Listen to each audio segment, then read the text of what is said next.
Kailan ka ba magtitinong bata ka, ha? Lagi mo nalang pinasasakit ang ulo namin ng papa mo. Hindi naman kami nagkulang sa pagpapalaki sa'yo pero ito lang ang igaganti mo sa amin. Hindi ka na nahiya. Kababae mong tao, napakabasagulera mo. Siya naman ang nauna. Alangan namang hayaan ko lang ang bruhang yun na ubusin ang buhok sa anit ko. Ang sakit kaya. Han, tama na. Huminahon ka. Daanin natin to sa maayos na usapan. Bakit hindi ka kasi nagsasabi sa amin? Hindi sana nangyari to kung sinasabi mo lang sa amin ang mga problema mo sa eskwelahan. Oo nga naman, anak. Sana naman nagsusumbong ka sa amin ng mama mo para naman mapuntahan namin ang school mo at maayos agad ang problema. Whatever pa, aakyat na ako sa kwarto ko. Nahihilo na nga ako dahil sa pananabunot ni Claire sa akin tapos pagdating dito bubungangaan pa ako ni Mama. Ako pa yung masama ipinagtanggol ko lang naman ang sarili ko. Sana pala nagpasabunot na lang ako kasi parang mas kampi pa kayo kay Claire eh. Hindi kami kampi kay Claire. Kaya nga kami nagagalit dahil ayaw naming mangyari ulit to, Rhea. Hindi mo kasi alam kung paano kontrolin ang sarili mo. Kung dinaan mo lang sa maayos na usapan, hindi na sana nauwi sa gulo. Anong gusto nyo, maging kalmado ako? Ma, seryoso ka ba? Paano ko yun gagawin kung halos kalbuhin na ako nung Claire na yon? Aba, parang gusto mo pang magpasabunot ako ulit. Hayaan ko na lang, ganun ba? Anak, hindi ka dapat nagsasalita ng ganyan. Kailangan natin mag-usap na maayos. Mas mabuti kung kinausap mo kami agad para naayos na sana. Eh di ba ang saya nyo? Nandito na naman kayo para sermonan ako. As if hindi ko alam yung mga dapat kong gawin. Sige, kayo na lang kaya magpabugbog sa mga buwisit na kaklase ko. Tapos titingnan ko kung matino pa kayo mag-isip. Rhea, hindi tama yung ganyang pagsagot sa amin. Eh ano pa bang gusto nyong gawin ko? Magpasabunot na lang ulit ako? O kaya next time tatawagin ko kayo para ipagtanggol ako? Eh hindi rin naman kayo makakatulong. Makakatulong kami pero sa ibang paraan. Pwede namin kausapin ng principal o yung magulang niya. Kami nang bahala dun kung sakali. Hindi mo ba naisip yon? Fine, ako na naman ang mali. Ang gusto ko, wag mo nang ulitin to. Hindi ko po mapapromise. Kasi kapag uulitin niya yung ginawa niya kanina, gagantihan ko siya. Ako na ang bahala sa sarili ko. Kaya ko ang problemang ito, hindi ko kailangan ng tulong niyo. Rhea, sobra na yung sinasabi mo ha. Kami ang magulang mo. Hindi mo kami pwedeng bastusin ng ganyan. Eh ano naman, lagi na lang kayong ganyan. Kung hindi sermon, puro sisi. Pero ako palagi ang mali. Wala ba kayo ibang kayang gawin kundi pagsalitaan ako ng ganyan? Sige, magpatuloy ka lang sa ganyang ugali, Rhea. Tingnan natin kung saan ka pupulutin.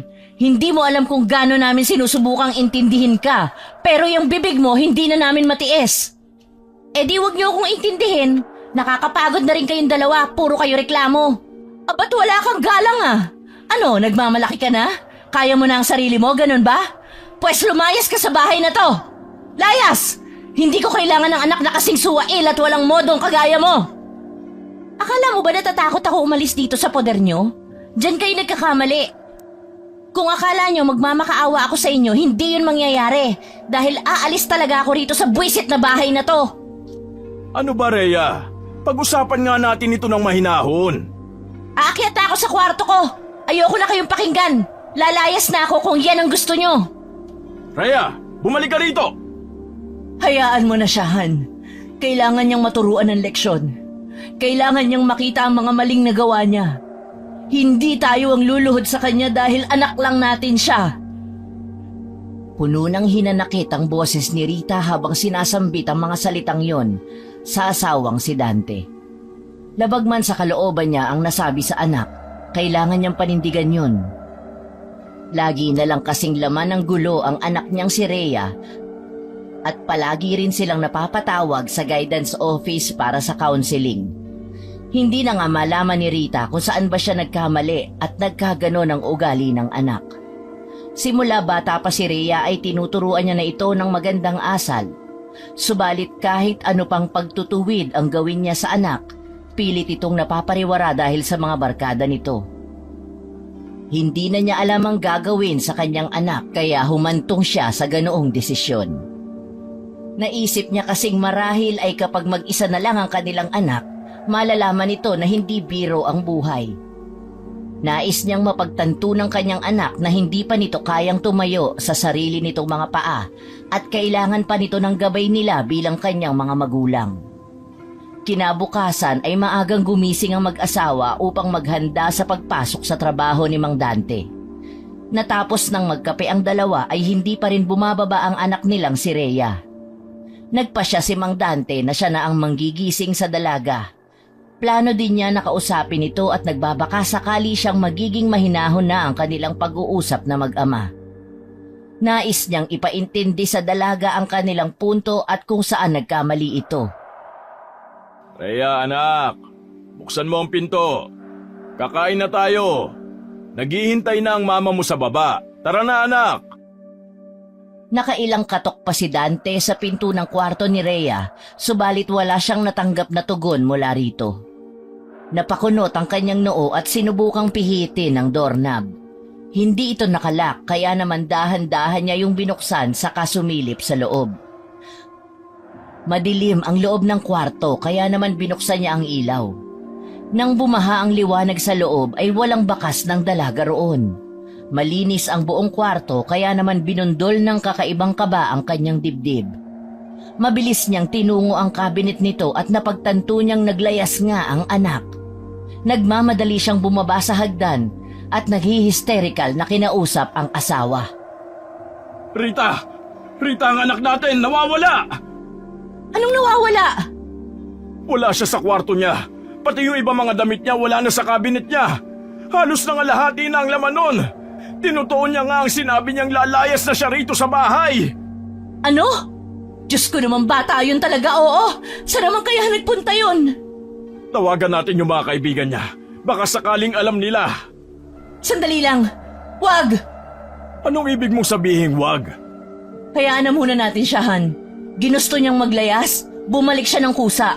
Tulad ng palagi kong sinasabi, hindi tayo ang luluhod sa kanya. Kailangan niyang matuklasan ang buhay na hindi niya tayo kasama para malaman niya ang hirap. Baka doon, Dante. Baka doon siya matuto. Pwede nating disiplinahin sa ibang paraan ang anak natin. Pero yung ganito na pababayaan natin siya sa labas, baka kumapano siya. Hindi ka ba naaawa sa kanya? Naaawa ako, Dante. Pero mas nakakaawa siya kung pababayaan natin siyang gano'n ang pag-uugali niya. Alam kong mas lalo lang lalaki ang ulo nun at mas lalakas ang loob na bastos-bastusin tayo kapag tayo ang lumuhod sa kanya. Saka wala naman tayong dapat na ipag-alalang masyado. Sigurado ako na pupunta lang yan sa mga kabarkada niya. O sige, kung yan ang desisyon mo, susuportahan ko. Pero sana nga tama ka, na matuto na siya sa mga maling desisyon niya. Wala nang nagawa si Dante kundi ang sumang-ayon sa asawa sa pagkakataong yon. Ayaw niya ang nangyayaring yon dahil nag-iisa lamang nilang anak si Rhea. Tahimik na lamang siyang umupo sa hapagkainan at pinilit ang sarili na kumain kahit pa nawala na siya ng gana. Hindi niya lubos maisip na kasabay ng paglaki ni Rhea ay ang paglayo rin ng loob nito sa kanila. Kinabukasan, maagang nagising si Rita upang mamalengke. Dagsana kasi ang tao sa pamilihan tuwing mataas na ang araw kaya naman nasanay siyang mamili ng maaga. Habang namimili ng mga gulay ay hindi nakaligtas mula sa kanyang pandinig ang pinag-uusapan ng dalawang nagtitinda ng isda na nasa gawing likuran niya lang. Natatawa ako sa mga kumakalat na balita dito sa atin tungkol sa pag-atake daw ng mga aswang sa gabi. Ang mga tao talaga, wala nang magawang maganda. Puro chismis ang ilaatupag. Nabalitaan ko nga rin yan, pare. Saka meron na rin ako ibang kakilala na nagpapatotoo nga tungkol sa balita na yan. Ikaw, naniniwala ka ba na talaga may aswang nga? Kasi ako sa totoo lang, nagdadalawang isip ako kung maniniwala ako o hindi. Puro lang naman kasi kwento. Gusto mo palang makakita eh. Ba't di mo subukan magtanod sa gabi? Baka sakali makakita ka. Ingat ka lang kasi baka naman pati ikaw malamon ng aswang. Ako kasi naniniwala ako. Hindi na normal yung bilang ng mga taong nakikitang patay sa tabi-tabi. Saka yung mga alulong ng aso sa gabi, nakakatakot. Basta, haka-haka lang yan. Kwento-kwento lang, panakot sa mga bata, sa mga batang isip. Paano kung totoo nga, Kulas? Yung pinsan ko, si Dario, nakakita daw siya ng babae na lumilipad nung isang gabi. Saka yung mga manok nila, bigla na lang naglaho. Tapos puro dugo lang ang naiwan. Seryoso ka ba dyan, Fredo? Baka may magnanakaw lang ng manok tapos gumawa-gawa na lang ng kwento para takutin yung mga tao. Kulas, hindi ito biro. Yung lolo ko, ilang beses na rin nakakita ng ganun ng kabataan niya. Mahirap lang talaga na makakita ng mga nilalang na yon kasi kaya nilang magbago ng anyo at magtago sa dilim. Ay, Fredo, ang dami mong alam. Kung may aswang nga talaga, bakit hanggang ngayon wala pa ring ebidensya? Tsaka bakit hindi sila sumasalakay sa mga taong may armas o mga matatapang? Kasi nga Kulas, matatalino yung mga aswang. Hindi sila basta-basta nagpapakita kung kani-kanino. Pipili sila na mahina, yung hindi makakapanlaban. Ganun ba yun? Basta, ikaw ang bahala kung ayaw mo maniwala. Pero kahit ganun kailangan pa rin talagang mag-ingat at iwasan na talagang paggala-gala lalo na kapag gabi. Mahirap na. Sa bagay, wala namang mawawala kung mag-iingat. Dahil sa narinig ay ginapangan ng takot ang buong katawan ni Rita. Maging siya kasi ay naniniwala rin sa mga nilalang ng dilim na tulad ng mga aswang. Marami kasi nun sa probinsya nila at talagang delikado ang mga ito. Kung wala kang pangontra, talo ka. Magiging hapunan ka nila kapag nagkataon. Bigla naman niyang naisip ang kanyang anak. Hindi niya kilala ang mga barkada nito kaya wala siyang mapagtatanungan kung nasaan na nga ba si Rhea. Nag-aalala siya sa isiping baka mabiktima ng aswang ang kanyang anak na siyang hindi niya matatanggap kapag nangyari. Mahal niya ang anak kahit pasakit ito ng ulo nila at laging takaw gulo. Binilisan na lamang niya ang pamimili upang makauwi na sa kanilang bahay at upang ipaalam ang nasagap na impormasyon sa asawa. Pagkarating ni Rita sa bahay, agad niyang tinawag si Dante na abalang nag-aayos ng kanilang motor. Kita sa kanyang muka ang kaba at pag-aalala. Dante, kailangan nating mag-usap. May narinig ako sa palengke. May mga aswang daw na namemerwisyo dito sa bayan. Kanino mo na naman ba nasagap yan, Rita? Ikaw talaga katanda-tanda mo na naniniwala ka pa sa aswang. Kwento-kwento lang ang mga yan para hindi magpasaway ang mga tao. Kala ko naman namalengke ka. Yun pala. Hoy, hindi ako tsismosa Narinig ko lang yung kanina sa usapan dun sa palengke. Teka, ba't ganyan ang tono mo? Hindi ka naniniwala sa akin? Sa bagay, hindi ka nga naman talaga maniniwala kasi laking syudad ka. Ano ba kasi ang problema? Ano naman kung may aswang nga na pagala-gala? Dante, yung anak natin. Hanggang ngayon hindi pa rin nagpaparamdam. Saka tinawagan ko na yung ibang barkada niya. Hindi nila nakita si Rhea. Hindi na rin pumapasok ng eskwelahan. Hindi mo ba naiintindihan? Baka napahamak na yun. Hindi ba't ikaw naman na may gustong pabayaan yung bata? Sabi mo hayaan natin para matuto. Para alam niya ang buhay mag-isa at kusang bumalik dito. Di hintayin mong bumalik. Ano?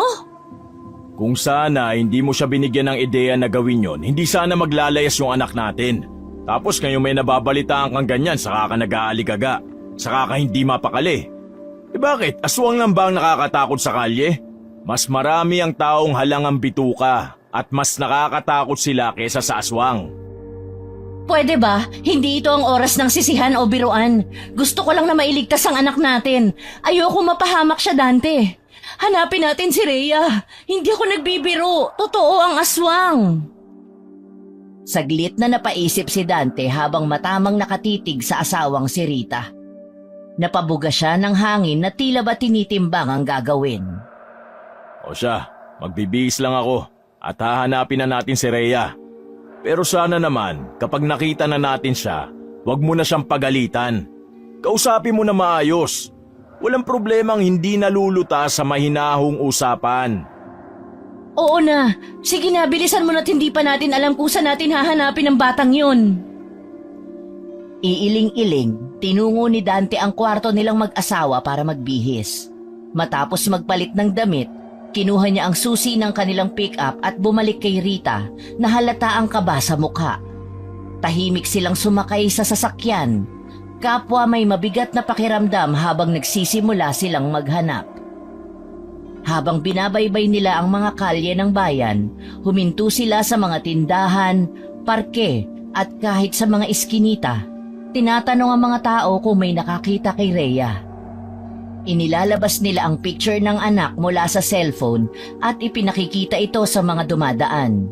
Subalit wala ni isa man ang may alam o nakakita kay Rhea. Lumalalim ang gabi at nalibot na nila halos ang buong bayan. Pero ni anino ng kanilang anak ay hindi nila nasilayan. Unti-unting nadadagdagan ng takot sa puso ni Rita habang tila nawawala na ng pag-asa si Dante. Dante, nasa na kaya si Rhea? Paano kung... Huwag mong isipin yan, Rita.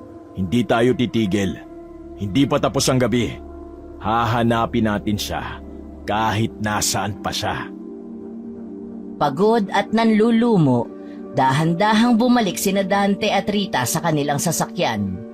Walang imik si Dante habang hinihigpitan ng hawak sa manibela.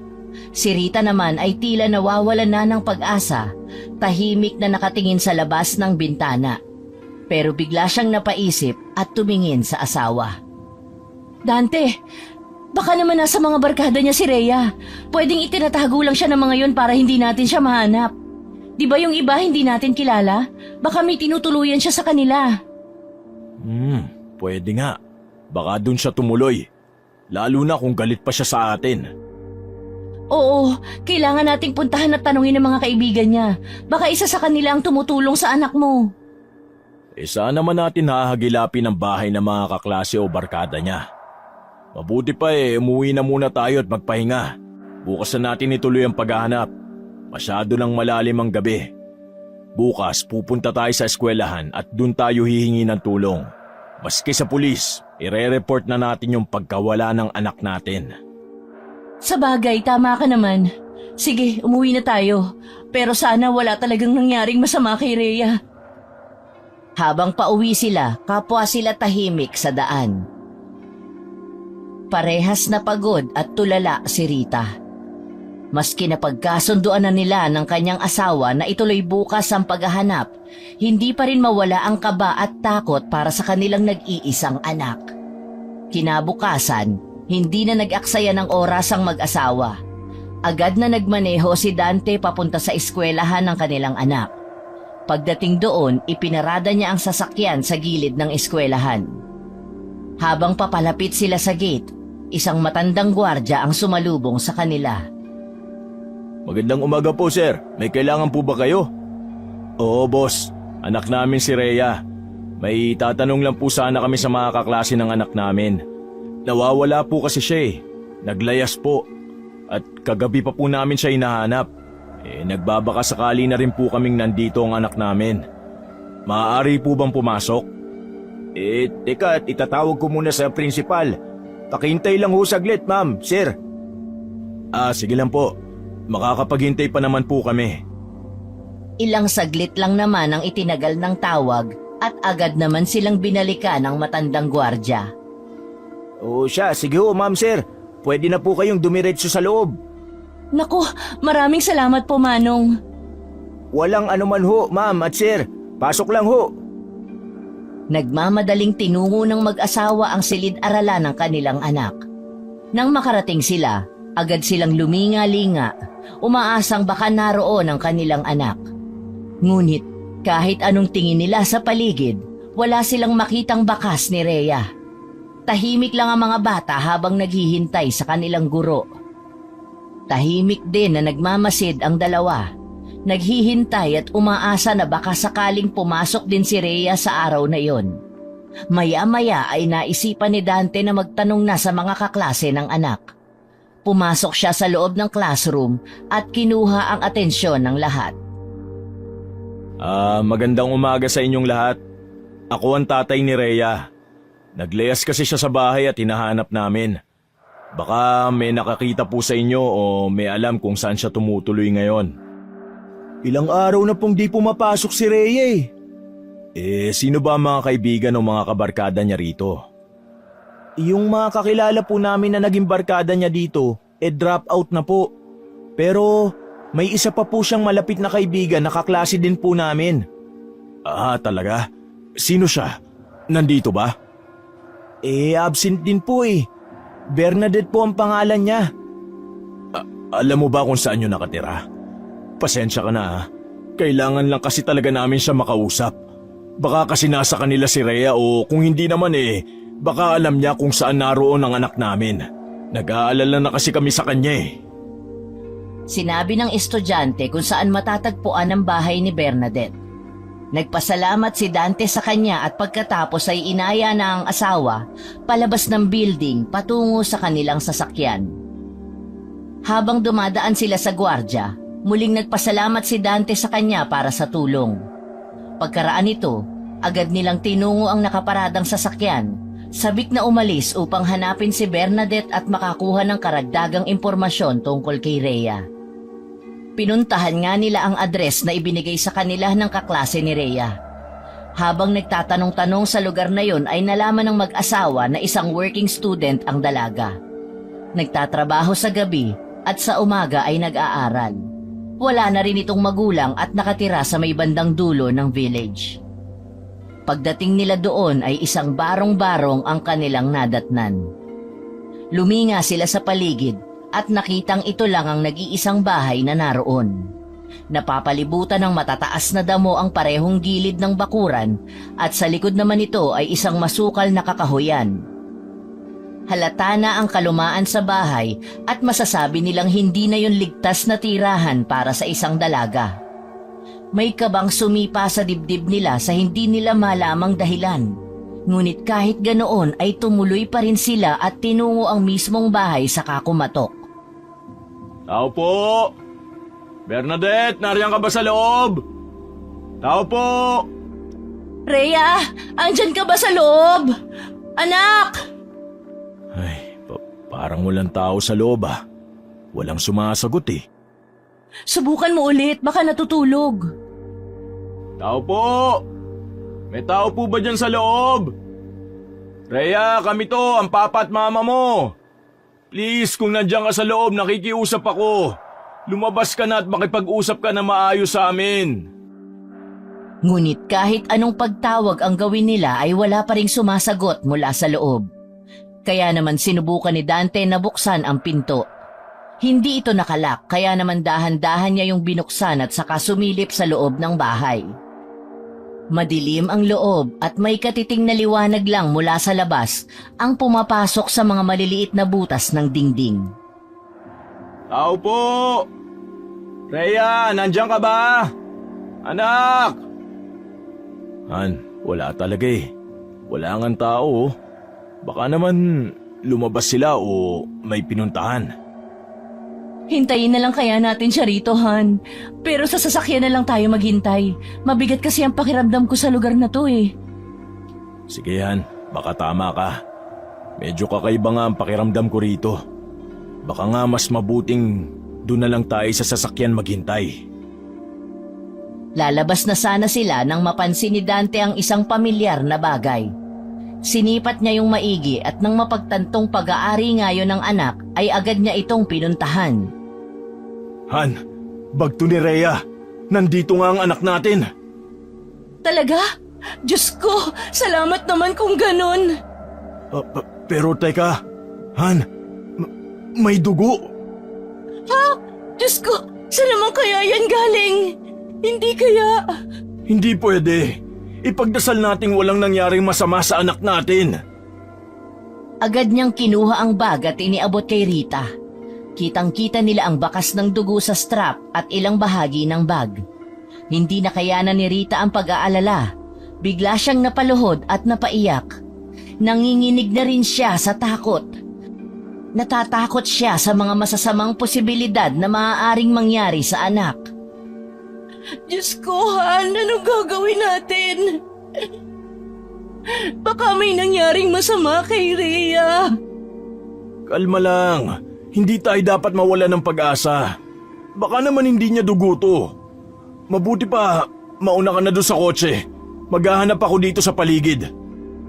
Ngunit bigo pa rin silang makakita ng kahit na anumang bakas mula kay Rhea. Naghintay ang dalawa sa loob ng sasakyan hanggang sa sumapit na ang gabi. Ngunit walang Rhea o Bernadette na dumating. Gabi na pero wala pa rin sila, Han. Natatakot na ako para sa anak natin. Baka kung ano nang nangyari sa kanya. Aalis na tayo. Didiretso tayo sa istasyon ng pulis. Kailangan nating i-report na missing ang anak natin para naman may makatulong tayo sa paghahanap. Pwede naman na tayo mag-file ng report dahil mahigit 24 oras na simula nang magleya si Rhea. Sige, Han, gawin natin yan. Nag-file nga sila ng report sa pulisya na nawawala ang anak nilang si Rhea. Hindi na lang sinabi ni Dante sa mga pulis kung ano ang totoong nangyari at kung bakit naglaya si Rhea. Ang sinabi niya na lang ay nagkasamaan sila ng loob at kinabukasan ay wala na ang anak nila sa kwarto nito. Ipinakita rin nila ang bag na may bahid ng dugo para maalarma ang mga pulis at talagang matulungan sila ng mga ito sa paghahanap sa nawawalang anak. Kinabukasan ay muling lumabas ang mag-asawa upang hanapin ang anak, ngunit habang binabaybay nila ang kalsada patungo sa bayan ay nakita nila ang kumpulan ng mga tao. Ang aga-aga. Ano kayang pinagkukumpulan nila? Dahil bukas ang bintana ng sasakyan, ay dinig na dinig ni Rita ang usapan ng mga taong nadaraanan niya. Sumipa ang matinding kaba sa kanyang dibdib nang sabihin ng mga itong kaawa-awa ang namatay na babae. Han, itigil mo muna ang sasakyan. Ha? Bakit? May titingnan lang ako. Itinabi ni Dante ang sasakyan sa bandang unahan lang ng nagkukumpulang mga tao. Agad namang bumaba si Rita at nakisiksik sa mga naroon upang makita ang sinasabi nilang bangkay ng dalaga. Nang magawa niya nga makapunta sa unahan, ay gano'n na lamang ang panlalaki ng kanyang mga mata. Kalunos-lunos nga ang sinapit ng biktima. Hindi na nga makilala ang babae dahil sunog ang kanyang mukha na para bang binuhusan ng asido. Maging ang kanyang mga kamay at binti ay sunog rin. Ang mga damit naman nito ay gutay-gutay na. Ngunit sa kabila ng lahat ng iyon, nanlulumo na lamang na napaluhod si Rita sa tabi ng patay na katawan ng dalaga. Diyos ko! Anong nangyari sa'yo, anak? Sinong gumawa nito sa'yo? Anak! Nagsimulang magbulungan ang mga taong malapit sa kanya. Nagtataka sila nang marinig siyang tinawag niyang anak ang patay. Ang iba naman ay nag-usisa pa kung totoo bang anak nga niya yon.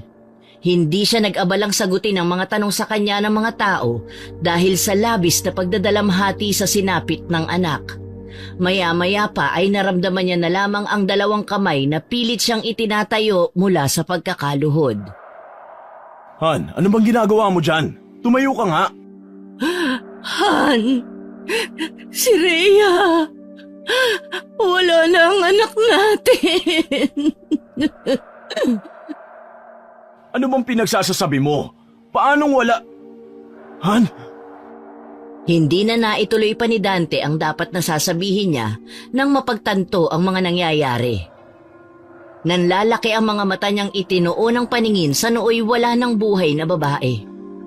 Kumalabog ang dibdib niya at hindi mawari kung ano ang dapat nasabihin. Maging siya ay napasalampak na lamang sa lupa katabi ng asawa. Bumalong ang mainit na likido sa kanyang mga pisngi at tahimik na lamang siyang napahikbi. Anak! Anak ko! Hindi ito maaari! Thea! Patawarin mo si Mama, anak! Patawarin mo ko! Hindi! Hindi totoo ito! Hindi yan si Rhea! Hindi! Sabay na lamang silang napahagulgol dahil kahit anumang pagtatanggi nila ay sigurado silang anak nila ang babaeng yon. Bagaman may mga putik at mantsa ng natuyong dugo, ay nakilala nila ang bestidang dilaw na bulaklaki na suot nito. Sila mismo ang nagpagawa nun sa kaibigan nilang mananahi, kaya hindi sila maaaring magkamali. Regalo nila yon sa anak noong kaarawan nito at ang anak mismo nila ang nagdisenyo nun kaya nag-iisa lang yon. Naninikip ang dibdib ni Dante habang tinatanaw ang kaawa-awang itsura ng anak. Hindi na kasi talaga ito makilala. Maging ang makapal, mahaba at itim na buhok nito ay nalagas na rin dahil sa asidong tila ibinuhos sa buong katawan ng pobreng babae. Tanggal din ang lalamunan nito na animoy sinakmal ng isang mabangis na hayop. Sa hinuhari ng iba ay higit 24 oras na buhat ng bawian nito ng hininga.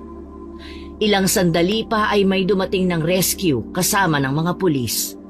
Tinanong naman sila ng isang inspektor kung kilala nila ang bangkay at sinabi naman nilang anak nila ito. Kaya naman sumunod sila sa mga ito nang dalhin na ang bangkay sa morgue. Kailangan natin mapanagot ang gumawa nito sa anak natin, Rita. Walang kapatawaran ang ginawa nilang kawalang hiyaan sa anak natin. Ipinapangako kong hahanapin kong hustisya para kay Rhea. Hindi ko matanggap na mawawala si Rhea sa atin ang ganun-ganun lang. Hindi ko kaya, Dante. Hindi ko kayang makita ang anak natin na nasa ganitong sitwasyon. Wala na tayo magagawa. Nahuli na tayo. Wala na ang anak natin. Hindi na natin mababawi ang buhay niya.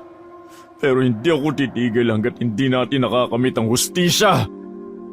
Matapos maiproseso ang lahat ng dokumento, nagdesisyon sina Dante at Rita na ipakremate na lamang ang bangkay ng anak nila. Hindi nila kayang ipa-autopsy ito dahil sa bigat ng kanilang nararamdaman at hindi nila masikmurang makita ang katawan ni Rhea sa ganoong kalagayan. Agad nilang inasikaso ang lamay at ipinaalam sa kanilang mga kamag-anak ang masaklap na balita. Marami ang nagulat at nalungkot sa pagkamatay ni Rhea.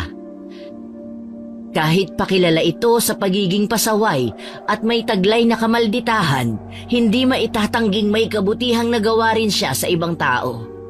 Isa-isa nang dumating ang mga dating kaklase, guro at mga kaibigan ni Rhea sa kanilang bahay upang maghatid ng pakikiramay at magbigay ng respeto. Sa buong linggo ng lamay, hindi mapigilan ni Rita ang humagulgol habang yakap-yakap ang litrato ni Rhea. Wala na ang anak na inalagaan, minahal at iningatan niya sa loob ng 17 taon. Paulit-ulit niyang iniisip ang mga pagkukulang at pagkakamali niya bilang ina. Sinisisi niya ang sarili sa nangyari, lalo na't naramdaman niyang naging pabaya siya sa huling mga sandali ng buhay ng anak. Nagmumukmok si Rita sa isang sulok, malayo sa mga bisita. Hindi nag-aasikaso ng sarili at hindi rin kumakain. Hindi rin niya magawang makipag-usap sa mga kamag-anak na dumarating upang mag-alok ng suporta. Nangingibabaw sa puso niya ang lungkot, puot at panghihinayang. Wala siyang ibang maisip kundi ang pagkawala ng anak na minahal niya ng buong buhay niya. Bakit mo naman kami agad iniwan, anak ko? Patawarin mo si Mama. Kasalanan ko ang nangyari sa'yo. Ako ang dapat na pumoprotekta sa'yo, pero ano ang ginawa ko? Anak ko! Rhea! Han, huwag mo namang sisihin ang sarili mo. Ginawa natin ang lahat ng kaya natin. Hindi mo kasalanan to. Alam mong kasalanan ko to, Dante. Bakit ganyan ang sinasabi mo? Bakit di mo ko sumbatan o sisihin? Ako ang nanay niya pero hinayaan kong mangyari ito. Kung nakinig na lang sana ako sa kanya, sana hindi nangyari to. Sana buhay pa siya ngayon at kasama natin. Hindi natin alam na ganito ang mangyayari, Rita. Hindi natin gusto to. Mahal natin si Rhea. Pero kailangan nating tanggapin na wala na ang anak natin.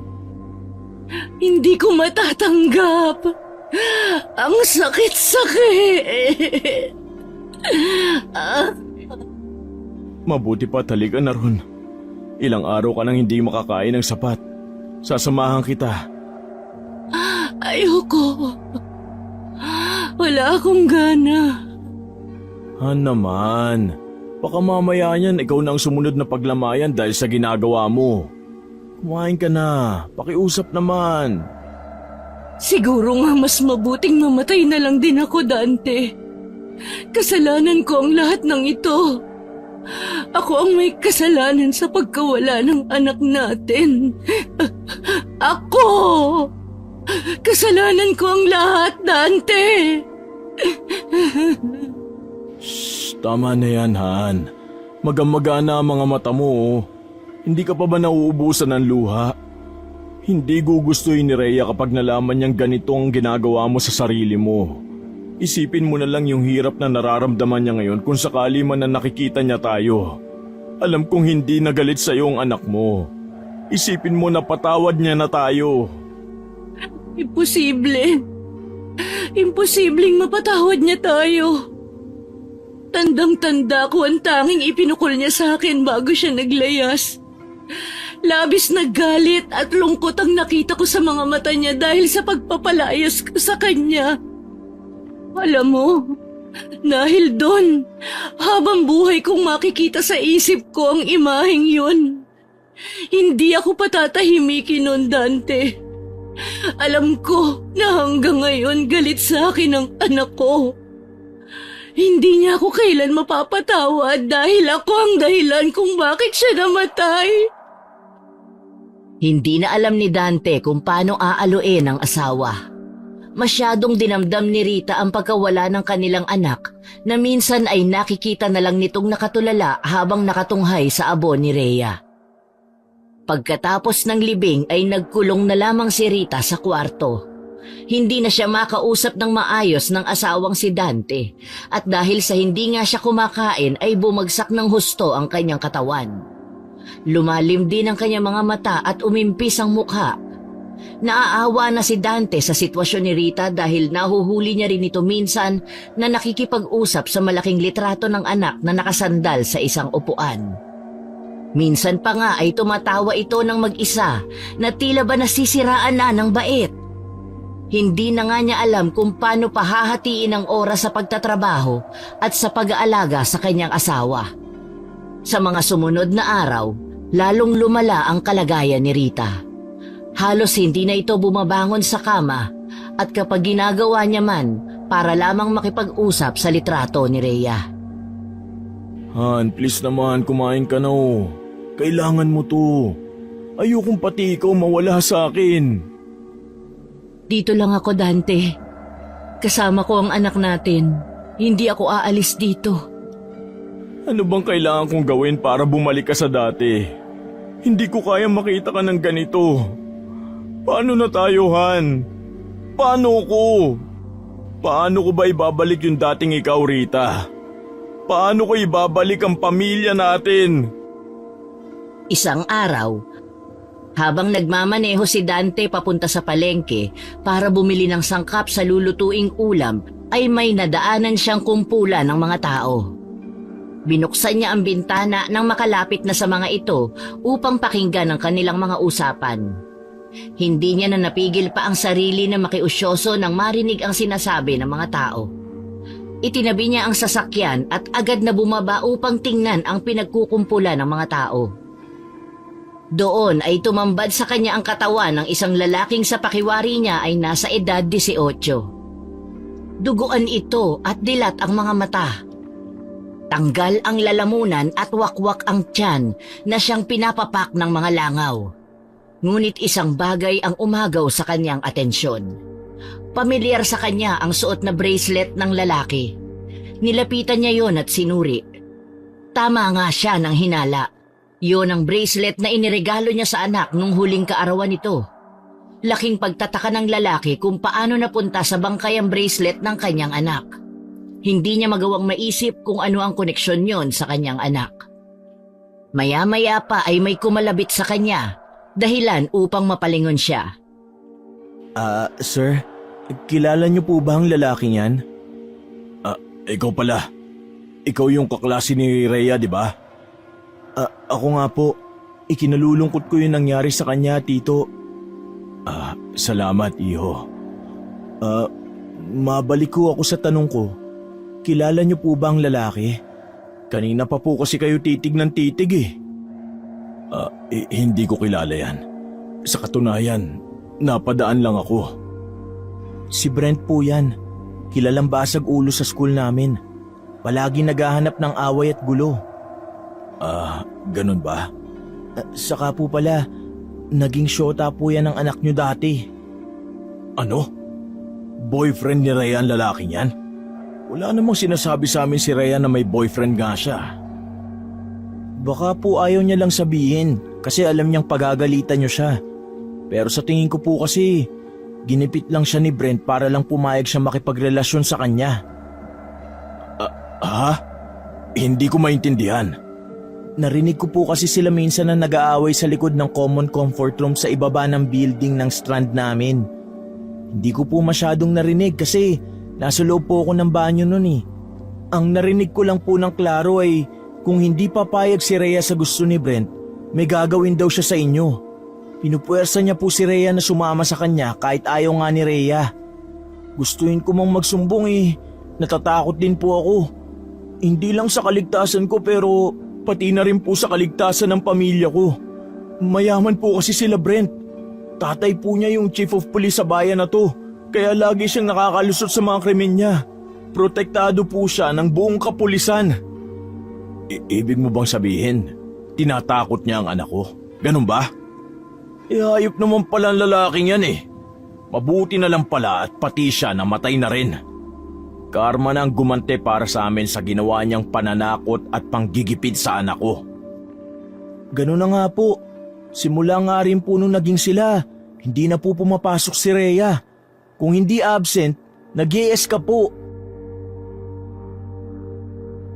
Sir, aalis na kayo? Oo, aalis na ako. May mga lalakarin pa kasi ko eh. Maiwan na kita sige po, mag-iingat po kayo. Salamat Julius, mag-iingat ka rin. Rita, Han, may sasabihin ako sa'yo.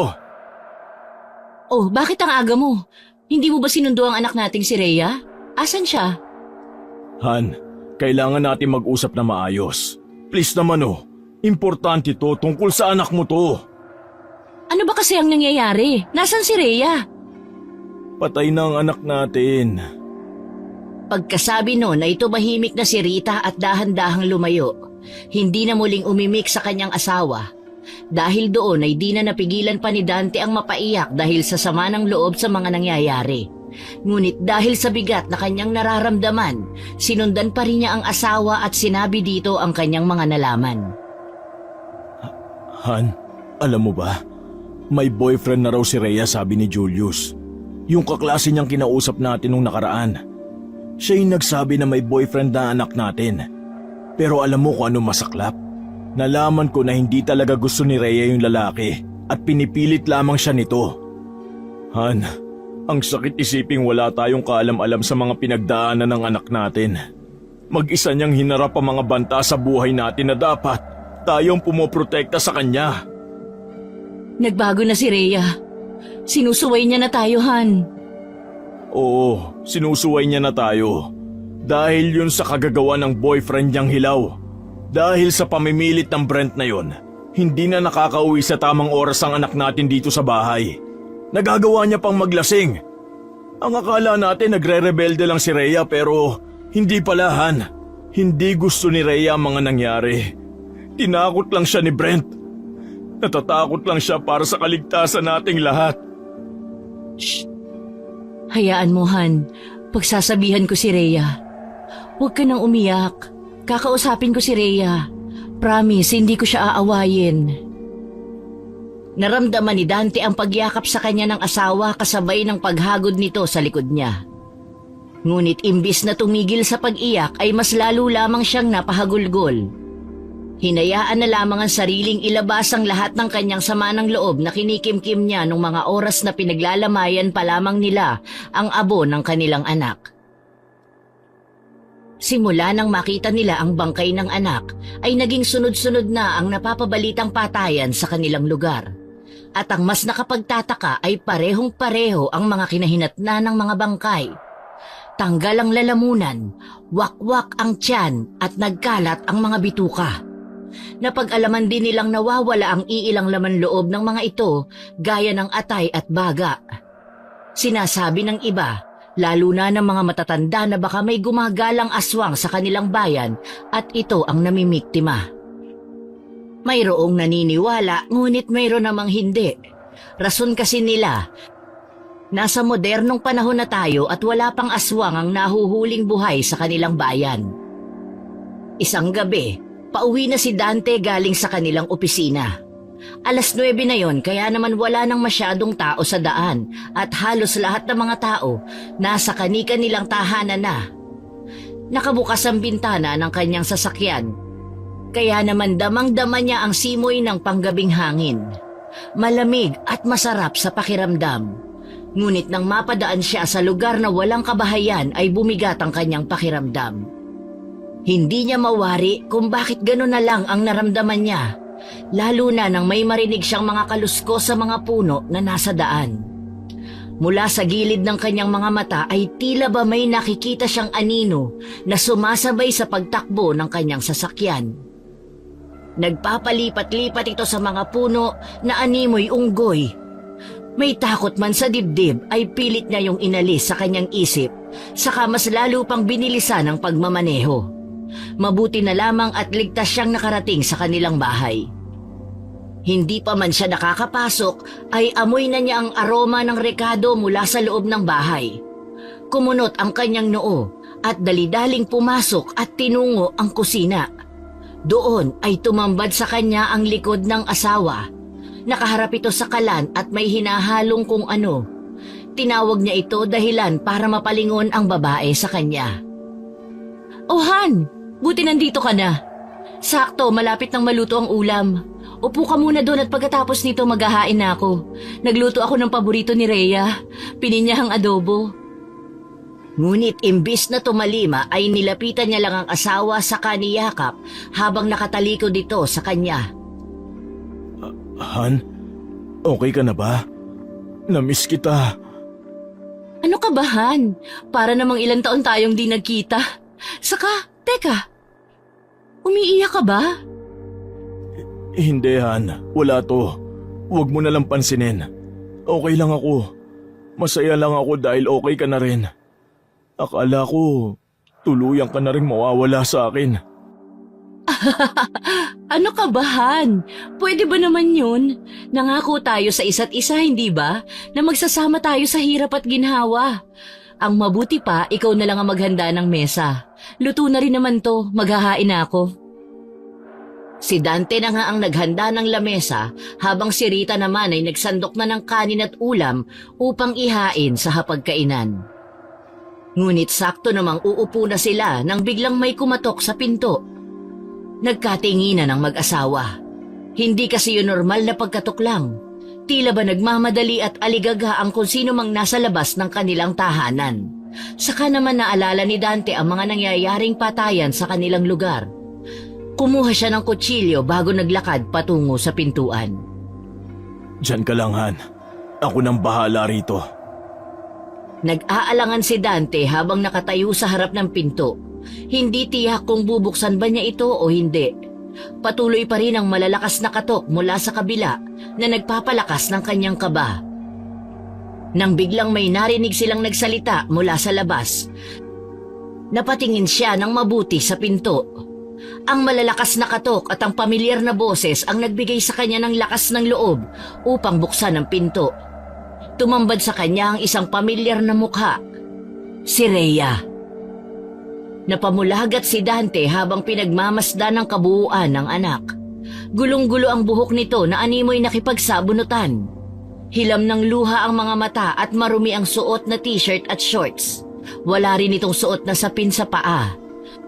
Bago pa man siya makahuma ay agad nang bumukas ng malaki ang pinto at agad na niyakap ni Rhea ang ama. "Papa!" Rhea? Buhay ka pa? Totoo ba to? "Papasukin mo muna ako, pa. Delikado kung may makakita sa akin dito." Halika, dali! Pagkapasok sa loob ng bahay ay agad na isinara ni Dante ang pinto. Diyos ko po, totoo ba to? Buhay ka nga, anak. Paano nangyari to? "Papa, gusto ko munang maglinis ng katawan. Nangangati na po kasi ako." Rhea? Dumating ka na, anak? Sabi ko na nga ba at buhay ka nga? Mama! Han, hayaan mo na muna ang anak mo. Mamaya na lang natin siya kausapin. Sige na, pumanik ka na at maglinis ng katawan mo. Pagkatapos mo dun bumalik ka dito sa baba at kakain na tayo.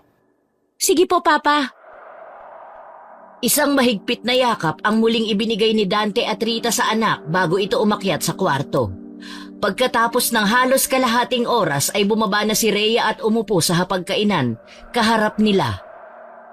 Kumain na muna tayo at marami pa tayong pag-uusapan. Heto anak, kumain ka ng marami. Tingnan mo ang payat mo na. Hindi ka siguro nakakakain ng maayos. O siya, heto pa. Sakto pala at paborito mong ulam ang niluto ko. Siguro naamoy mo to kaya umuwi ka, no? Napangiti na lang si Rhea bilang tugon at saka sumubo ng malaki.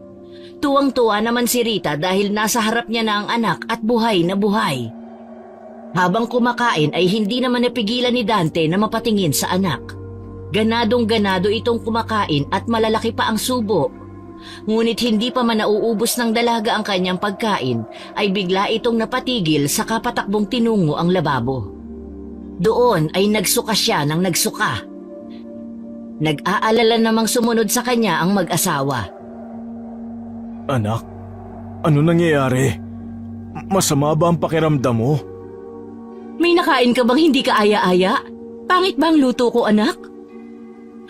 Okay lang po ako. Naninibago lang po siguro ang sikmura ko kasi wala nga ako matinong kain itong mga nakaraang araw. Itutulog ko na lang po siguro to. Ganun ba? Uminom ka muna ng tubig bago ka umakyat sa kwarto mo. Magpahinga ka na, anak. Sigurado ka bang okay ka na? Opo, Papa. O sige, mauna ka na magpahinga. Bukas na lang tayo mag-usap. Marami akong itatanong sa'yo. Han, ano ka ba? Huwag mo namang biglain ang anak natin. Sige na anak, matulog ka na.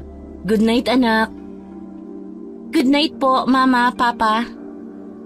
Nang gabing yun ay hindi dalawin ng antok si Dante. Pabiling-biling lamang siya sa kanyang higaan samantalang si Rita naman ay mahimbing nang natutulog. Hindi kasi mawala sa isip niya ang mga nangyari.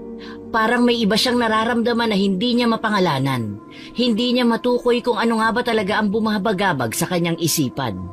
Hanggang sa makarinig siya ng sunod-sunod na alulong ng mga aso. Kasunod nun ay ang mga yabag sa kanilang bubungan na para bang may kung anong sino mang naglalakad doon. Pilitin niya mang kumbinsihin ang sarili na pusa lang ang nasa bubong nila ay hindi pa rin mawala ang kakaibang takot sa dibdib niya. Ngunit sa kabila ng takot na yon ay nagawa niya pa ring bumangon at lumabas ng kanilang silid. Dumiretso siya sa silid ng kanyang anak at idinikit ang kanyang tenga sa pinto nun. Tahimik ang loob at marahil ay tulog na nga ang kanilang anak. Pinihit niya ang seradura at dahan-dahang binuksan ang pinto. Sumilip siya sa loob at sa tulong ng nakasinding lampshade ay nakita niya ang anak na nakahiga sa kama nito at mahimbing na natutulog. Aalis na sana siya, ngunit napansin niyang nakabukas ang bintana ng kwarto. Kaya naman, magagaan ang hakbang niyang tinungo yon upang isara. Pagkatapos ay sa kanya lang tuluyang nilisan ang silid ng anak at tumungo naman sa kusina upang uminom ng maligamgam na tubig. Ganon kasi ang ginagawa niya sa tuwing hindi siya dalawin ng antok. Epektibo naman yon dahil nang mahiga siya ay ilang minuto lang at naigupo na siya sa isang mahimbing na tulog. Kinabukasan ay narat na ni Dante ang anak na nasa kusina at nagluluto ng agahan. May nakahain na ring pritong itlog at ensaladang talbos ng kamote na may kamatis at sibuyas sa lamesa. Agad naman siyang binati ng dalaga nang makita siya nito. Good morning, Pa. Upo na po at ipagtitimpla kita ng kape. Aba, bakit parang sumipag naman yata ang anak ko? Pambawi ko po sa ginawa kong mga kasalanan sa inyo ni Mama. Mabuti at naisip mo yon, anak. Pero aminado naman akong pati kami may kasalanan din sa'yo. Kaya sana patawarin mo kami ng mama mo. Siya nga pala, nasaan ang mama mo? Nandun po sa labas. Ayun po, bumibili ng taho. Talagang walang nakakalampas na nagtitinda ng taho sa mama mo. Paborito niya kasi talaga yan . Kaya nga po eh. Oh, Dante, gising ka na pala. May taho akong binili oh. Swak din tong panghimagas kasi matamis. Pinadagdagan ko pa nga ng arnibal kay Manong magtataho. Salamat. Hindi naman kaya sobrang tamis na nito. Hindi yan. Masarap nga yan eh. Tikman mo. Masarap nga. Ikaw anak, gusto mo ba? Ayaw ko po. Oo, di ba paborito mo rin ito noon? Opo. Kaso lang po parang ayaw na po ng panlasa ko yung malambot na texture ng taho. O siya, tara na. May pagkain na ba tayo? Gusto ko na sanang mag-agahan eh. Meron na, nakahanda na sa mesa. Masaya ang tatlo habang kumakain. Ngunit tulad ng nangyari nung nakaraang gabi, muling isinuka ni Rhea ang mga kinain niya. Mabuti pa pumunta tayo sa ospital mamaya para ma-check up ka. Para malaman kung bakit ka nagsusuka ng ganyan. Ayos lang naman po ako, Papa. Bukod sa pagsusuka, wala naman po ako ibang nararamdaman o sakit. Mainam pa rin anak na magpatingin ka. Para mapanatag kami ng nanay mo. Ayos nga lang po ako. Natigilan si Dante sa biglaang pagtaas ng boses ng anak. Gayunpaman ay hindi na niya ito pinansin. Nagpatuloy na nga lamang ito sa kanyang pagkain. Samantala, pagkatapos nilang kumain ay tinawag ni Dante ang kanyang mag-ina sa sala upang pag-usapan na ang mga nangyari matapos maglayas ng dalaga. Pwede mo na bang ikwento sa amin kung ano nangyari sa'yo? Alam mo bang hinanap ka namin hanggang sa mapunta kami kina Bernadette? Kaibigan mo siya, di ba? Akala nga namin nung una, nandun ka sa kanila kasi nakita namin dun yung bag mo eh. Paano niyo po nakilala si Bernadette? Sinabi sa amin ng kaklase niyong si Julius. Sabi niya mag-best friend kayong dalawa kaya nagbakasakali kami. Akala ko din po best friend ko siya. Pero traitor ang babaeng yun, Papa. Pinagkaisahan nila ako. Niloko. Silang dalawa ni Brent. Brent? Yung boyfriend mo? Hindi ko po siya boyfriend. Manliligaw ko lang po yun dati yung hayop na yun. Pero nalaman ko yung mga ginagawa niya sa yung pananakit, pananakot at pamimilit. Bakit hindi mo sinabi sa amin? Sana natulungan kita. hindi natin sila kaya, Papa. Maimpluwensya ang pamilya nila. Chief of Police ang papa niya Gagawin ng magulang ang lahat para maproteksyonan ng kanyang anak. Yan ang tatandaan mo, Rhea. Opo, pasensya na po kayo kung di po ako nag-open up sa inyo. Natatakot lang po talaga ako noon. Yung Bernadette, anong kaugnayan nun kay Brent? Iba't sabi mo niloko ka? Sa anong paraan naman? Sila po talaga ni Brent ang magkarelasyon. Hindi ko maintindihan, anak. Masyadong komplikado ang kwento mo. Pero anak, alam mo bang mula nang mawala ka hinanap ka namin? Tapos, may nakita kaming bangkay na suot ang mga damit mo at alahas. Hinakala naming ikaw yun kasi talagang hindi na makilala ang mukha dahil sa saboy ng asido sa mukha. Anak, pinaglamayan ka namin at inilibing.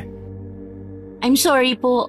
Alam ko po lahat ng yun pero pinili kong di magpakita. Bakit? Sino yung babaeng inilibing namin? Si Bernadette po yun, Ma. Masyado kasi siyang ambisyosa Gusto niya lahat ng meron ako, meron din siya dapat. Kaya lahat ng magustuhan niyang gamit sa akin, kinukuha niya ng walang paalam. Diyos ko, ano tong nangyayari? Mahal, kalma ka lang ha. Huwag ka masyado mag-isip at baka mamaya kumapano ka na naman. Mabuti nga sa kanila. Karma nila yung nangyari. Makasalanan kasi sila at mapang-abuso. Tama lang na namatay silang dalawa. Anak, hindi ka dapat nagsasalita ng ganyan. Tama lang po, Papa. Maiintindihan po ako ng Diyos sa mga sinabi ko. Anak, saan ka na tumira nung naglayas ka? Sa kalsada ba? Kasi nung dumating ka kagabi, ang dungis mo. Tapos wala ka pang sapatos o tsinelas man lang. Kung saan-saan po ako napadpad Pero kagabi nung nagpasya akong umuwi na lang dito, Ma, Pa, may humabol sa akin. Isang halimaw. Anong ibig mo sabihin na halimaw? Diyos ko, baka yun yung halimaw na nang bibiktima ngayon dito sa bayan natin. Baka yun din yung pumatay kina Bernadette at Brent. Siguro po. Akala ko mamamatay na rin ako kagabi. Akala ko po. Tahan na, huwag ka nang umiyak anak. Ligtas ka namang nakauwi kaya wala ka nang dapat na ipag-alala. Mukhang tama nga ang sabi-sabi. May aswang nga sa bayang ito. Hindi kaya may dayong napadpad dito? Baka nga Han, ba't ba kasi nagkaroon ng mga pesteng ganyan? Sa dami ng mga lugar dito sa Pilipinas dito pa sa bayan natin dumayo. Sino kaya ang mga yun? Yun ang hindi natin alam. Kaya maiging magdoble ingat tayo. Hindi natin alam kung kailan sasalakay ang nilalang na yun. Mamaya kapag dumilim na, huwag na kayong lalabas pa ng bahay. Delikado. Sa kayong mga bintana at pinto, siguraduhin yung nakasara lahat. Maiwan ko na kayo ha. Kailangan ko pang pumasok sa trabaho. Tatawag ako kapag pauwi na ako. Mag-iingat kayo rito ha. Siyempre naman Han. Kaya ikaw mag-iingat ka rin. Mas delikado kaya sa kalsada. Oo naman. O sige na, aalis na ako ha. Habang nasa trabaho ay hindi maiwasan ni Dante na mag-alala sa kanyang mag-ina. Hiniling pa nga niyang sana ay bumilis ang oras upang makauwi na siya kaagad. Pakiramdam kasi niya ay may mangyayaring hindi maganda. Pilit niya yung iwinaksi at nag-focus na lang sa trabaho. Subalit nagkaroon ng problema sa opisina, kaya naman wala siyang nagawa kundi mag-overtime kasama ang ilang katrabaho. Itinawag niya naman yon sa kanyang asawa na malilate siya ng uwi. 11:00 ng gabi, matapos ang trabaho, nagmamadali si Dante pa uwi. Hindi pa man siya nakalapit sa kanilang tahanan, nakita niya ang isang kakaibang tanawin mula sa gilid ng bakuran ng kapitbahay na matagal nang walang tao. Itinigil niya ang sasakyan at sinipat ang paligid. Napamulagat siya sa nakita. Isang babae ang naglalakad sa bakuran, dala ang isang asong hindi na gumagalaw. Habang titig na titig si Dante, nagulat siya nang makita ang babae na nagsimulang kagatin ng aso sa leeg. Tinanggal ang lalamunan nito at nginata ang laman na para bang isang napakasarap na putahe. Pagkatapos, sinunggaban niya ang tiyan ng aso. Halos madaus-us ang bituka nito mula sa katawan. Hindi na makatiis si Dante sa nakikita, kaya't napayuko siya sa manibela ng sasakyan. Nang medyo mahimasmasan ay nakita niyang patungo ang nilalang na yon sa kanilang bakuran. Pinaandar niya ang pick-up at saka itinutok ang headlight ng sasakyan sa babae. Biglang natigilan ng babae sa kanyang ginagawa.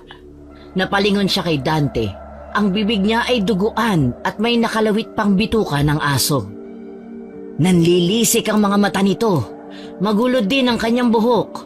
Maitim at marungis din ang kanyang mukha. Mabalahibo ang katawan ng babae at mayroon din itong mahahabang kuko. Nawala ang takot ni Dante nang maisip na nasa panganib ang kanyang mag-ina dahil sa nilalang na yon. Kinuha niya ang tools na ginagamit niya sa pagpapalit ng gulong at saka siya bumaba ng sasakyan. Naglakad siya palapit sa babae na noon ay nakatayo sa gitna ng kanilang bakuran.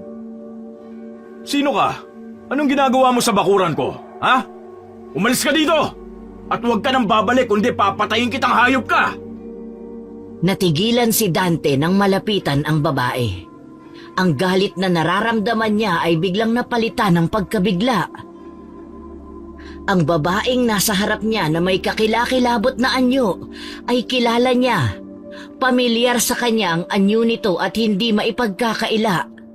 Si Rhea. Tila tumigil ang mundo ni Dante sa pag-ikot. Saglit na natulala siya at nawala sa sarili niyang katinoan. Nanginginig ang kanyang mga kamay at nanlalambot ang kanyang mga tuhod. Nabitawan niya ang hawak na tools. Anak? Ano to? Bakit mo kinakain yung aso? Bakit ganyan ang itsura mo? Wag kang lalapit. Please po, Papa, wag kang lalapit. Anak, bitiwan mo yung aso. Wag ka sabing lumapit. Hindi anak, huwag ka matakot. Akin na yung aso, ililibing natin para walang makakita. Hindi ka ba natatakot sa akin? Bakit naman ako matatakot sa'yo? Anak kita. Saka na lang tayo mag-usap kapag maayos ka na, ha? Asan ang mama mo? Sorry, Papa. Sorry po. Anong sorry? Bakit ka nagsusorry? Masama po akong tao. Aaminin ko na po. Ako ang pumatay kina Brent at Bernadette. Shh! Huwag ka maingay. Baka may makarinig sa'yo. Ayusin mo na yung sarili mo. Pumasok na tayo sa bahay. Ayokong makita ka ng mama mo na ganyan. Itapon mo na lamang sa likod yung aso at ililibing na lang natin bukas. Halika na. Hindi po. Kayo na lang po ang pumasok. Huwag po kayo lumapit sa akin at baka pati kayo masaktan ko rin. Ayoko po mangyari yun kaya please po, pumasok na po kayo sa loob. Hindi anak.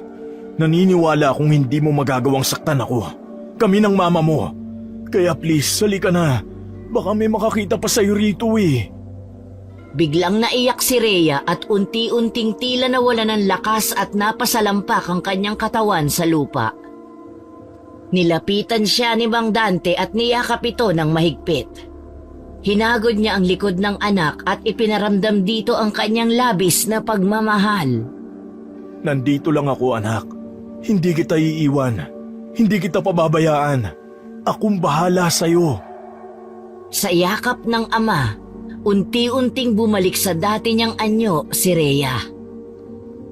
I'm sorry po talaga. Hindi ko po gusto ang nangyaring ito sa akin. Maniwala po kayo.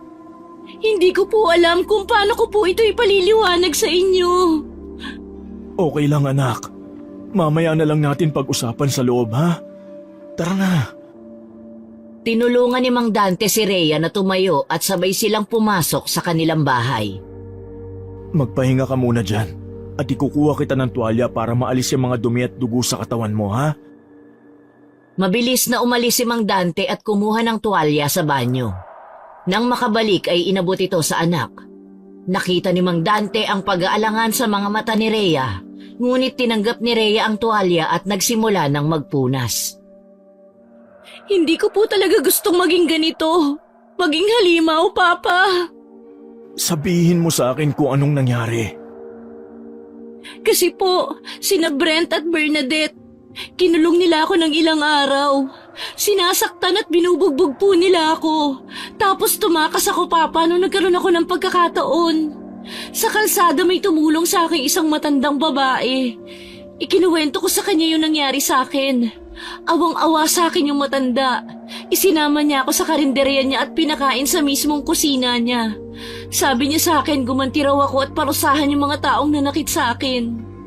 Pero sabi ko sa kanya, imposible yun kasi wala akong laban kay Brent. Hindi ko makakamit ang hustisya. Papa, hindi ko alam na may nilagay siya sa pagkain ko. Niyanggaw niya ako. Hindi ko alam na aswang siya. Hinawaan niya ako, Papa. Shh. Tana. Hindi po ba kayo natatakot sa akin?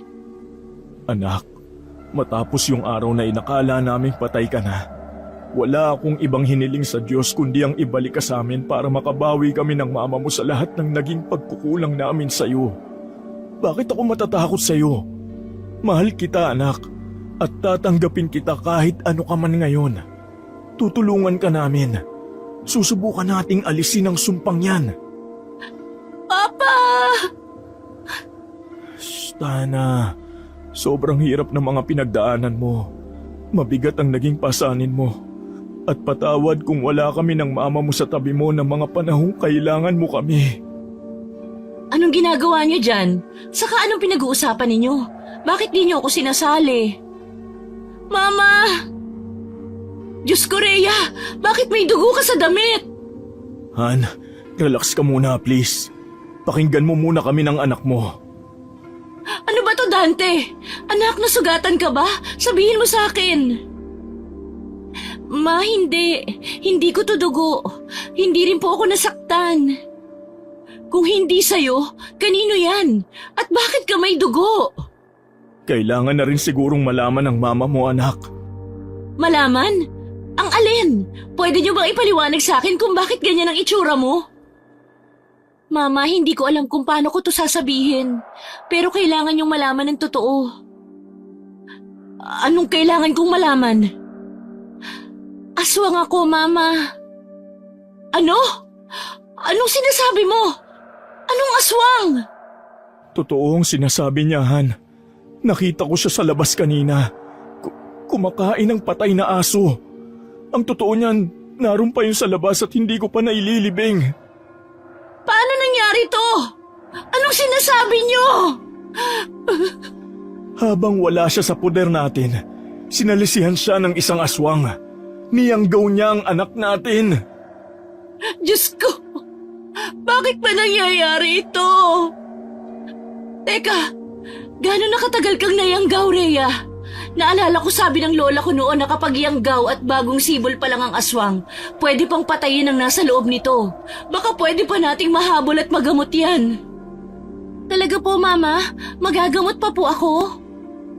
Oo, kailangan lang natin ng isang magaling na albularyo, anak. Alam nila kung ano ang gamot dyan sa sumpang yan. May kilala ka? Oo, sa probinsya namin. Kinabukasan, maagang umalis ang pamilya pauwi ng Bicol. Doon ay hinanap nila si Tatang Medel. Siya ang isa sa mga kilala niyang magagaling na albularyo sa lugar nila. Isa pa ay sigurado siyang mapagkakatiwalaan nito. Pagkalipas ng halos kalahating araw na biyahe ay narating din nila sa wakas ang Kabikulan. Agad nilang nahanap ang isang bahay na gawa sa pawid at kawayan. Sa lugar na yon ay tahimik di tulad sa lungsod. Maririnig sa paligid ang mga huni ng ibon at mga kulisap. Wala ring masyadong tao ng araw na yon. Agad na kumatok si Aling Rita sa pinto ng kubo. Isang matandang lalaki ang lumabas mula sa bahay. Magandang hapon po, Tatang Medel. Rita, ikaw ba yan? Ako nga po. Mabuti at nakikilala niyo pa ako. Aba, syempre. Teka, anong sadya ninyo rito? Ang anak ko po kasi Isang aswang? Nanlaki ang mga mata ng mag-asawa nang marinig ang sinabi ni Tatang Medel. Nakita nilang may kinuha ang matanda mula sa loob ng damit nito. Isang kwintas na may palawit na tila isang boteng maliit. May laman yung kulay dilaw na likido na parang langis. Nakita nilang kumukulo ito. Bagong sibol ano? Nahawa siya? Dahil hindi naman kayo pupunta rito kung hindi nyo kailangan ng lunas. Nabigla ang mag-asawa dahil alam na agad ng matanda ang pakay nila roon. Kaya naman agad-agad ay pinapasok sila ng matanda sa bahay nito. Doon ay pinahiga ni Tatang Medel ang dalaga sa isang kawayang katre na binanigan ng buri. Inihanda niya ang kanyang mga kailangan saka siya umupo sa tabi ng dalaga. Umusal siya ng mga orasyon at dasal. May inihaplos pa siyang langis sa dalaga saka nagsindi ng insenso. Inilipat niya ang kanyang kamay sa ulo ng dalaga at gano'n na lamang ang takot ng mag-asawa nang magkikisay ang dalaga habang tumitirik ang mga mata. Nang matapos si Tatang Medel sa kanyang mga orasyon, ay doon na sumuka ng sumuka si Rhea. Maitim at mabahong likido ang lumalabas sa kanyang bibig. Diyos ko po! Ano yan? Ganyan talaga kapag nakakain na siya ng sariwang laman at nakainom ng sariwang dugo. Pero huwag kayong mag-alala. Kailangan niya lang talagang mailabas ang lahat ng yan, pati na ang sisiw. Yun ang dahilan ng pagkaswang ng isang tao. May binhing nakapasok sa loob niya at doon sisibol ang sisiw hanggang sa maging isang ganap na itong ibon. Kapag naging ibon na ang sisiw na yun, hindi na yun maaaring lunasan pa. Pero sa kaso ng anak ninyo, mahina pa lang ang negatibong enerhiyang nararamdaman ko. Kaya sigurado akong nagsisimula pa lang na tumubo ang mga balahibo nito. Kaya kailangan niya itong mailabas ora mismo. Lupaypay na si Rhea ngunit patuloy pa rin siyang sumusuka ng itim na likido. Nang hindi niya na makayanan pa ang panghihina ay napahiga siya. Muling umusal ng isang maikling orasyon si Tatang Medel at sa pagkakataong yon ay parehong napatda ang mag-asawa nang mula sa bibig ng anak ay lumabas ang isang itim na sisiw. Agad yung kinuha ni Tatang Medel at ibinalot sa itim na tela at inilapag sa lupa. Gamit ang isang pilak na punyal ay sinaksak niya ito sa kamahinang umusal ng dasal. Wala na ang sumpa ng pagkaaswang sa anak nyo. Malaya na siya. Pero ang paggaling niya sa impeksyon o anumang sakit na maaari niyang nakuha sa pagkain ng mga sariwang laman, yun ang kailangan niyong bantayan. Kung may sintomas, pwede niyo na siyang dalhin sa doktor. Mas alam nila ang gagawin sa ganong klase ng mga sakit. Salamat sa Diyos! Hulog po kayo ng langit, Tatang Medel. Maraming salamat ho. Walang anuman. Ipanatag nyo ang inyong kalooban. Pwede na kayong umuwi paggising ng inyong anak. Paggising nga ng dalaga ay nakaramdam na ito ng kaunting kapanatagan at kaginhawaan sa kanyang mga nararamdaman. Maging ang kanyang paghinga ay umayos na rin at ang kanyang pangamoy ay tila bumalik na sa normal. Yung pakiramdam na parang pagod at nanghihina, yun na lang ang hindi pa tuluyang natatanggal sa kanyang katawan. Nagpaalam na sila kay Tatang Medel. Ngunit bago bumalik ng lungsod ay dumaan muna sila sa bahay ng mga magulang ni Rita. Doon na rin sila nagpalipas ng gabi. Hindi na nila sinabi sa mga magulang ni Rita ang tunay na rason kung bakit sila naparoon. Ang sabi nila'y gusto lang nilang dumalaw. Masaya naman ang dalawang matanda dahil muli nilang nakita ang kanilang apo. Pagbalik nila sa lungsod ay nanumbalik ang saya sa kanilang tahanan. Si Rhea na minsan ang nakadama ng takot at hiya dahil sa kanyang kalagayan ay muling nakaramdam ng pagtanggap at pagmamahal mula sa kanyang mga magulang. Mula noon ay naunawaan na niya lahat ng mga payo at bili ni Mang Dante at Aling Rita sa kanya. Naging isa na siyang mabuting anak. Ang mga pagsubok at lihim na kanilang pinagdaanan ay nagsilbing paalala sa kanila na ang isa't isa ang magiging sandigan nila maging sa mga darating pang pagsubok. Wala nang lihim, wala nang takot. At dahil sa mga pagsubok na yon, mas naging mas malalim ang kanilang samahan at mas buo na ang tiwala nila sa isa't isa. Basta tandaan mo anak, nandito lang kami ng mama mo, ano man ang mangyari. Opo, Papa. Hindi ko na po kayo bibiguin. Maraming salamat po sa lahat. Mahal na mahal ko kayo ni Mama. Mama. Mama. Mama. Mama. Mama. Mama. Mama. Mama.